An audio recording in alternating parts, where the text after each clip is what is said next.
एक भक्त सदैव ये जानकर विश्राम करे कि कोई है जो सदैव उसका ध्यान रखता है।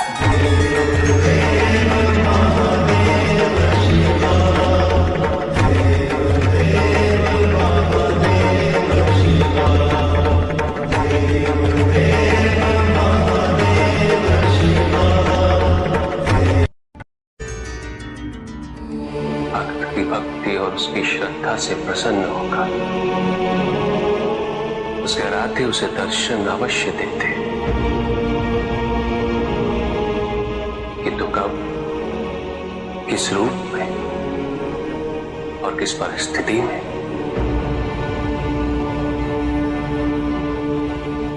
इसका पूर्व ज्ञान होना भक्त के लिए संभव नहीं होता। जब जब भक्त भगवान का ध्यान करता है, तब तब भगवान भक्त का ध्यान रखते हैं।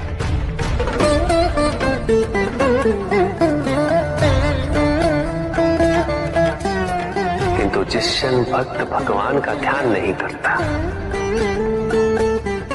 तब भी भगवान भक्त का ध्यान रखते हैं। इसलिए तुम्हारा ये कथन उचित है नंदी। मैं व्यस्त हूं और मैं चिरंतन काल से लेके चिरकाल तक व्यस्त रहूंगा।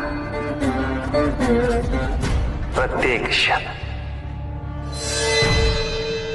प्रत्येक भक्त का ध्यान रखते हैं।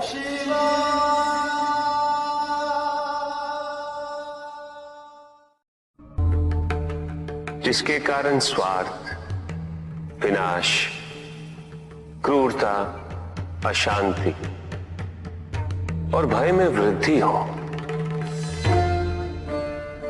वह ज्ञान है। किंतु जो व्यक्ति को उदार, निर्भीक, सहनशील और विनम्र बनाए, वही ज्ञान है। अज्ञान की शक्तियां दुरुपयोग करने हेतु प्रेरित करती हैं, किंतु जो अपनी शक्तियों और अपने सामर्थ्य के प्रति अपने उत्तरदायित्व को समझाए, जो न केवल अपने अपितु अपने से पहले संसार के उद्धार हेतु प्रोत्साहित करे, वो ज्ञान है। ज्ञान का मूल उद्देश्य ही परोपकार है, सृजन है। दूसरों की भावनाओं को समझना, उनका आदर करना, यही ज्ञान है। क्योंकि ज्ञान हमें न केवल अपने अपितु दूसरों के दुख और सुख के प्रति भी संवेदनशील बनाता है। किंतु जो दूसरों की भावनाओं का अनादर करे, उसे ज्ञान की श्रेणी में कैसे रखा जा सकता है? अज्ञान के कारण व्यक्ति सांसारिकता में बंधता जाता है, मोह माया में उलझता जाता है। अज्ञान परम सत्य से दूर ले जाने का माध्यम है, किंतु ज्ञान व्यक्ति को परम सत्य की ओर ले जाता है। ज्ञान मुक्तिदायक है, मोक्ष का मार्ग है, और इस मुक्तिदायक ज्ञान का सर्वोच्च रूप है आत्मज्ञान। और यही ज्ञान की पूर्णता भी है कि व्यक्ति अपने को समर्पित कर दे, छोड़ दे अहंकार को, तो ब्रह्म की इच्छा ही पूर्ण होती है और अभी भी वही फलित हो रही है।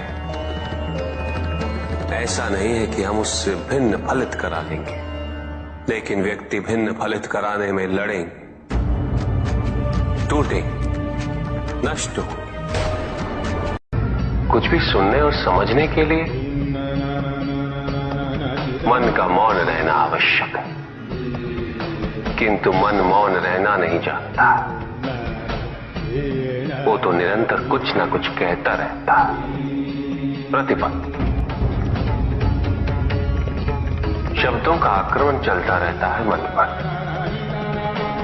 और यही आक्रमण है जिसके कारण व्यक्ति कभी भी शब्दों के परे नहीं जा पाता। जहां जीवन की सत्यता का बोध उसकी प्रतीक्षा कर रहा होता। कभी भी किसी व्यक्ति का विवेक, उसके संस्कार, निर्भीकता तथा उसके आचरण की परिपक्वता को परखना हो तो उसे शक्तियों से सुसज्जित करता हूं, पदाधिकार सौंपता हूं। परिणाम स्पष्ट हो जाएगा। प्रभु, यदि आप स्वयं यहाँ कैलाश में उपस्थित हैं, तो प्रतिदिन का संध्या काल पूजन आपके समक्ष क्यों नहीं होता है? पूजित का साक्षात सामने होना मन को भटकने नहीं देता, किंतु जो सच्चे भक्त हैं, भगवान तो उनके मन में, उनके हृदय में निवास करते हैं। जिनके हृदय में श्रद्धा है, उनके लिए पूजा करने हेतु अपने आराध्य का साक्षात सामने होना अनिवार्य नहीं।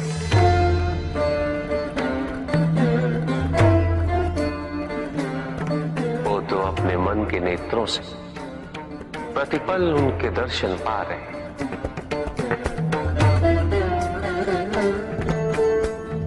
उनकी प्रत्येक अनुभूति में भगवान है।